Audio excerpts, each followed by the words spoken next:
사도신경으로 우리의 신앙을 고백드리겠습니다. 전능하사 천지를 만드신 하나님 아버지를 내가 믿사오며 그 외아들 우리 주 예수 그리스도를 믿사오니 이는 성령으로 잉태하사 동정녀 마리아에게 나시고 본디오 빌라도에게 고난을 받으사 십자가에 못 박혀 죽으시고 장사한 지 사흘 만에 죽은 자 가운데서 다시 살아나시며 하늘에 오르사 전능하신 하나님 우편에 앉아 계시다가 저리로서 산자와 죽은 자를 심판하러 오시리라. 성령을 믿사오며 거룩한 공예와 성도가 서로 교통하는 것과 죄를 사하여 주시는 것과 몸이 다시 사는 것과 영원히 사는 것을 믿사옵나이다. 아멘. 찬송가 321장 찬양 드리겠습니다. 찬송가 321장입니다. 날 대속하신 예수께 내 생명 모두 드리니 늘 진실하게 하소서. 내 구주 예수여, 나 구주 위에 살리라. 내 기쁨 한량 없으리.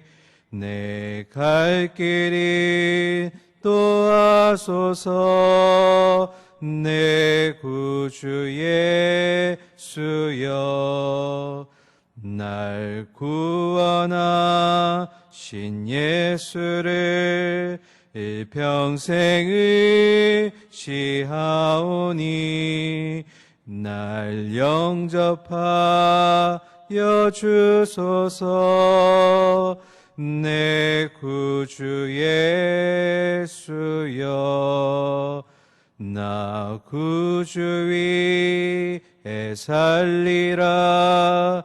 내 기쁨 한량 없으리. 내 갈 길이 도하소서. 내 구주 예수여, 주 십자가에 달리사 날 자유하게 했으니 내 몸과 마음을 주 위에 다스게 하소서. 나 구주 위에 살리라. 내 기쁨 한량 없으리. 내 갈 길이 또 하소서. 내 구주 예수여, 아멘.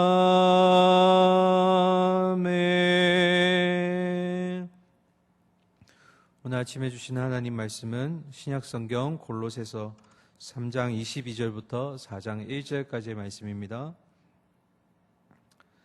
신약성경 327면에 있습니다. 골로새서 3장 22절부터 4장 1절까지의 말씀 제가 봉독해 드리겠습니다. 종들아, 모든 일에 육신의 상정들에게 순종하되 사람을 기쁘게 하는 자와 같이 눈가림만 하지 말고 오직 주를 두려워하여 성실한 마음으로 하라.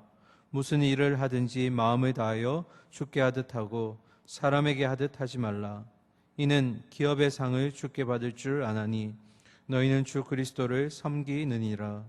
불의를 행하는 자는 불의의 보응을 받으리니 주는 사람을 외모로 취하심이 없느니라. 상전들아, 의와 공평을 종들에게 베풀지니 너희에게도 하늘에 상전이 계심을 알지어다. 아멘. 할렐루야. 복된 주일 아침입니다. 오늘도 골로새서 말씀을 통해서 주신 은혜를 함께 나누도록 하겠습니다. 먼저 지난 시간 말씀 잠깐 되새겨 보도록 하겠습니다. 3장 21절과 22절의 말씀을 통해서 가정 안에 있는 자녀와 부모와의 관계 속에서 어떤 관계가 이루어져야 되는지에 대해서 말씀을 나누었는데요.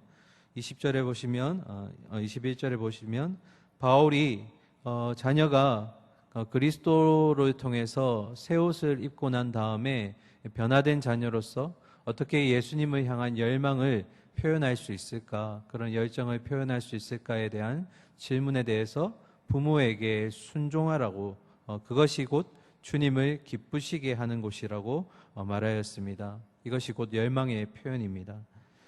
그런데 이 자녀가 부모에게 순종해야 된다라 할 때 이 순종이란 단어는 해도 되고 안 해도 되고, 또는 아내가 남편에게 복종하는 자발적인 순종의 의미가 아니라 무조건적으로 해야 되는 명령이라고 말씀드렸습니다.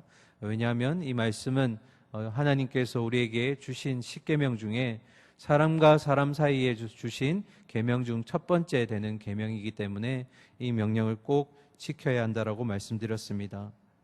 자녀가 부모에게 순종하고 부모를 섬기는 것을 배우게 됨으로써 동시에 자녀는 영의 주인이신 또 아버지가 되시는 하나님으로부터 순종하고 섬기는 것을 또한 배우게 되는 것입니다. 이어서 21절에 보시면 부모는 자녀를 노엽게 하지 말라라고 기록하고 있습니다. 아비가 자녀를 노엽게 했을 때 그 결과를 두 글자로 낙심이라고 하였습니다. 이 낙심, 아두모신이라는 헬라어 단어인데요. 이 속에는 그 자녀로 하여금 자포자기하게 하고 또 단념하는 마음을 주며 결국에는 그 자라나는 심령이 이 아비의 이 노로 인해서 훼손된다라는 것입니다.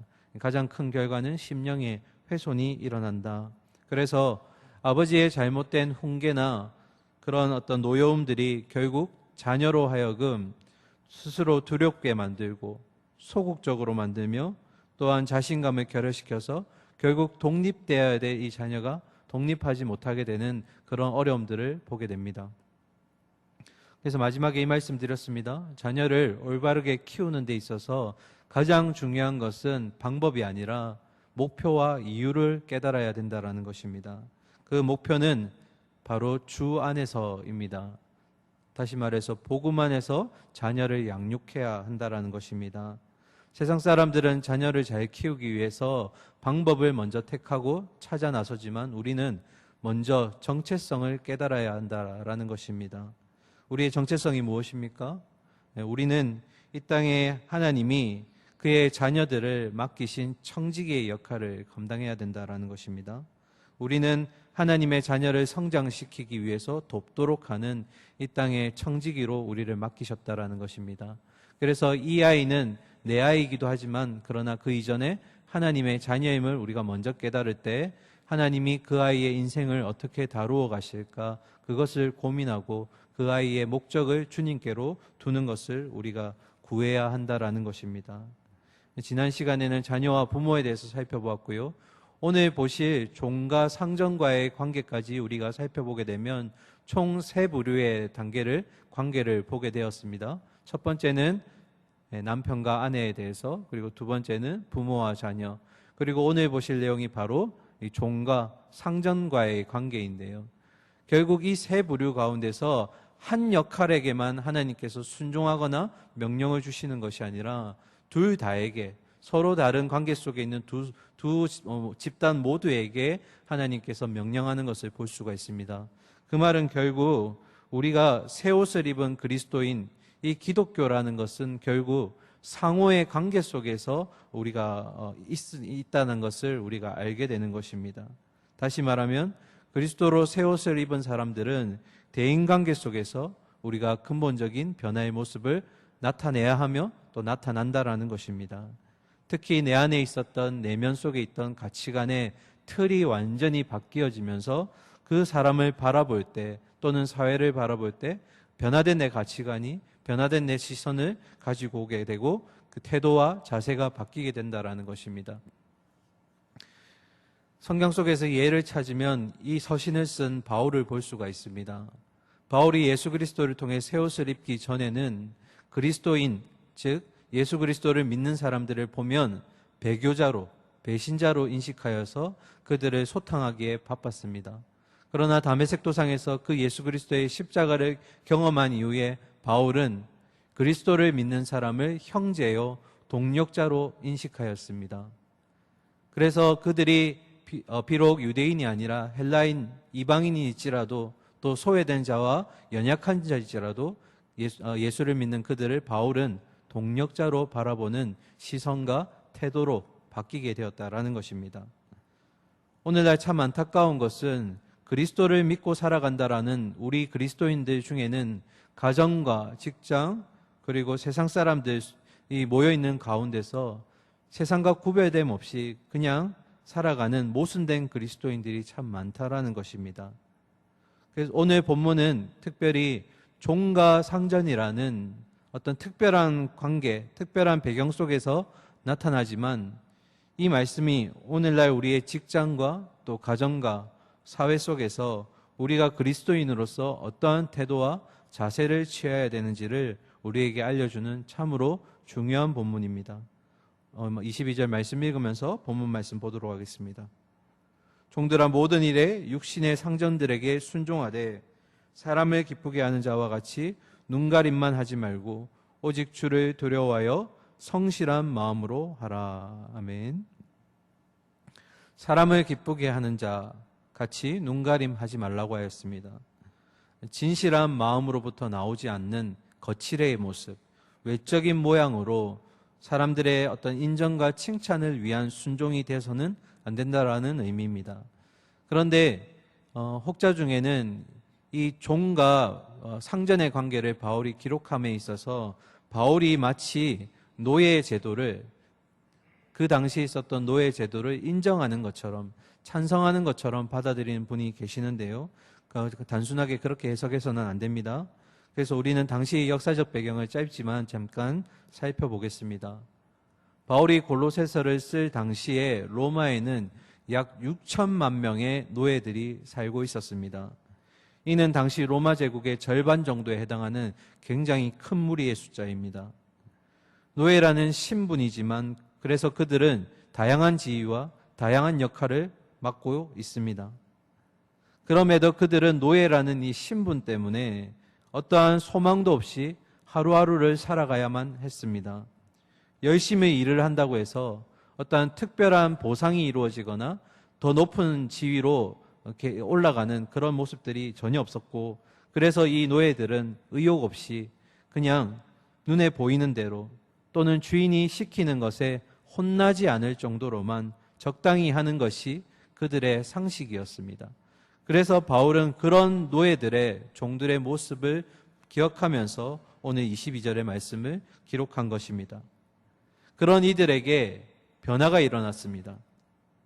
이것은 다름 아닌 그들에게 새로운 목표가 생겼기 때문입니다. 그러면 그 새로운 목표가 무엇일까요? 종으로서의 해방 그리고 자유라는 것이 그리스도의 복음이라는 것을 깨닫고 그 소망을 마음에 품기 시작하였습니다.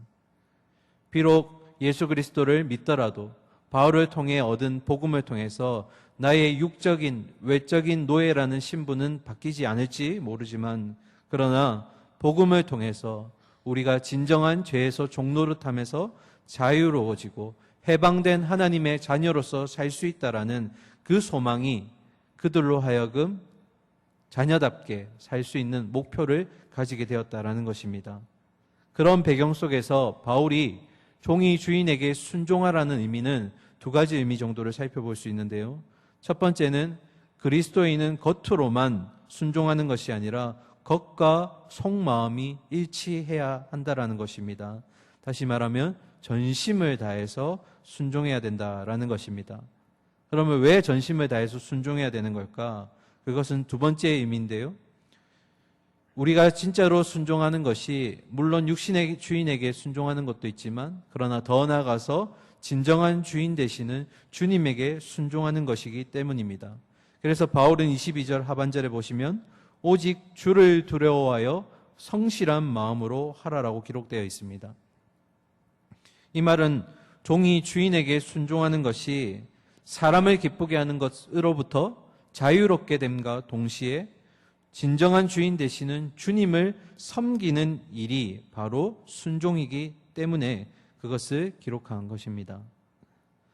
땅의 주인에 대한 두려움이 아니라 우리의 진정한 주인 되시는 그 하늘의 주님을 모심으로써 그분에 대한 경외심이 그들의 순종의 1차적인 원인이자 동기가 되는 것입니다. 이것이 그들로 하여금 새로운 목표였습니다.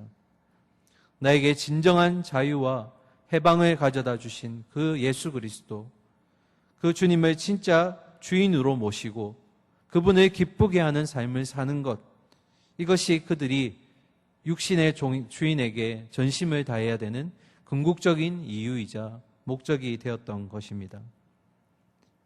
이어서 23절과 24절 보실까요? 무슨 일을 하든지 마음을 다하여 주께 하듯 하고 사람에게 하듯 하지 말라. 이는 기업의 상을 주께 받을 줄 아나니 너희는 주 그리스도를 섬기느니라. 아멘. 23절에 무슨 일을 하든지라고 하였습니다. 오늘날 그리스도인들 중에 많은 분들이 이 부분에 대해서 착각하고 오해하시는 분들이 많습니다. 이 무슨 일이라는 의미를 단순히 교회 생활이나 주님과 직접적으로 관련된 신앙생활 정도로 해석하고 여긴다라는 것입니다. 그러나 그것이 다가 아닙니다.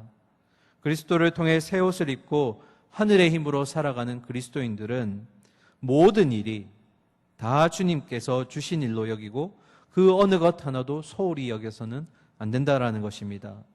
여기에는 교회 생활도 있고요. 또한 직장 생활, 가정 생활, 우리가 서 있는 어디에서든지 그 일을 그렇게 해야 된다라는 것입니다. 모든 일을 다 주님을 섬기는 마음으로 그렇게 행하여야 하는 것이 바로 그리스도인의 모습입니다. 앞에서 보았듯이 로마에 있었던 종들은 아무리 열심히 일한다고 해도 그들에게는 보상이 없었습니다. 또한 진급도 할 수 없었습니다. 그러나 그리스도를 주로 모시게 됨으로써 24절에 보시면 그들이 열심히 순종하는 모습을 보일 때 진정한 주인 되시는 주님이 상을 주시겠다고 말씀하셨습니다. 그러면 그들이 순종하지 않을 때는 어떤 모습일까? 25절 보실까요? 불의를 행하는 자는 불의의 보응을 받으리니 주는 사람을 외모로 취하심이 없느니라. 아멘. 불의를 행하는 자, 다시 말해 진정한 주인 되시는 그 주님을 섬기지 못하고 불순종하는 자, 앞에서 보았듯이 눈가림 정도나 하고 외적으로 사람에게 칭찬받을 정도만 하는 그런 거칠애적인 순종하는 자에게는 오히려 불의의 보응이 임할 것이라고 바울은 말하였습니다. 이 내용은 참 신기하게도 종에게만 주어지는 것이 아니라 4장 1절에 보시면 주인, 상전들에게도 동일한 말씀입니다. 그들은 상전이지만 그러나 더 나아가 그들 또한 그리스도의 종이 되는 것입니다. 그들이 진정한 주인 되시는 주님에게 순종하지 않을 때 이 상전 또한, 주인 또한 불의의 보응을 받게 될 것입니다. 그러면서 마지막에 25절에 바울은 주는 사람을 외모로 취하심이 없다라고 기록하고 있습니다. 다시 말해 주님은 모든 사람을 공평하게 대하신다. 모두에게 공평한 기회를 주신다라는 것입니다. 세상은 기준을 정해서 사람을 나누고 또한 그것을 통해 계급을 나눕니다. 나누는 것이 기준의 목적입니다. 그러나 우리에게 주님이 주신 기준, 복음은 오히려 그 기준들을 없애버리고 우리를 하나로 만든다는 것이 가장 복음의 큰 특징입니다. 복음은 사람을 나누지 않습니다. 또한 가르지 않습니다. 오히려 복음은 우리를 하나로 만들어주는 것입니다. 말씀을 마무리하겠습니다. 결국 이 땅을 살아가는 그리스도인들은 우리에게 주어진 모든 삶의 모든 영역에서 그리스도의 주권 아래 살아가면서 두 가지, 성실함과 그리고 용기라는 견고한 구조를 세워가는 존재들입니다. 영원히 썩지 않고 사그라들지 않을 상급을 우리에게 주신 주님을 기억하며 또 그 소망을 가지고 우리는 모든 일을 대할 때 주님을 섬기는 마음으로 전심을 다해서 순종하는 마음으로 행해야 될 줄 믿습니다. 오늘 우리가 서 있는 그 자리에서 무슨 일을 하든지 주님께 순종하는 마음으로 상급을 받은 그 소망을 가진 자로서 순적한 종의 모습을 나타낼 수 있는 저와 여러분이 될 수 있기를 간절히 소망합니다. 네, 함께 기도드리겠습니다. 이 땅에 죄로 인해서 종노릇할 수밖에 없었고 갇힌 자, 매인자로 살아갈 수밖에 없었던 우리를 해방하시기 위해서 구원 주시기 위해서 이 땅에 오셔서 십자가를 짊어지셨던 그 주님, 오늘도 우리는 그 주님의 종으로서 우리에게 주어진 모든 삶의 영역에서 진정한 주인 되시는 주님께 순종을 다하기를 원합니다. 그것이 다만 거칠의 모습으로 사람들에게 인정받을 정도로서 행하는 것이 아니라 내 온 마음을 다해서 전심을 다해 주님을 섬기고 주님의 말씀에 순종하기를 소망합니다. 사랑하는 주님, 이 땅의 모든 그리스도인들은 주님께 상급을 받은 줄 믿습니다. 썩어지지 않고 사라지지 않을 그 소망, 영생 가운데 주님과 정말 기쁨의 관계를 누릴 수 있는 그 자리로 우리를 데려다 주실 것을 주님 믿습니다. 오늘도 그 소망을 가지고 주님을 섬기는 마음으로 행할 수 있는 순정한 종들의 모습이 오늘 우리의 삶 가운데 있게 하여 주시옵소서. 오늘 복된 주일입니다. 비록 또 현장에 모여서 예배 드릴 수 없고 각자의 처소에서 예배 드리지만 그곳에도 성령 하나님이 계시는 줄 믿습니다. 우리가 드리는 예배 가운데 영과 진리로 예배 드리게 하시고 성령님의 충만한 은혜가 우리 성도님들의 각 가정 가운데 임하게 하여 주시옵소서. 또 그 힘으로 새로운 한 주를 살아낼 수 있는 우리 성도들 되게 하여 주시옵소서. 오늘도 우리와 동행하여 주실 그 주님을 기대하며 살아계신 예수 그리스도의 이름으로 기도드립니다. 아멘.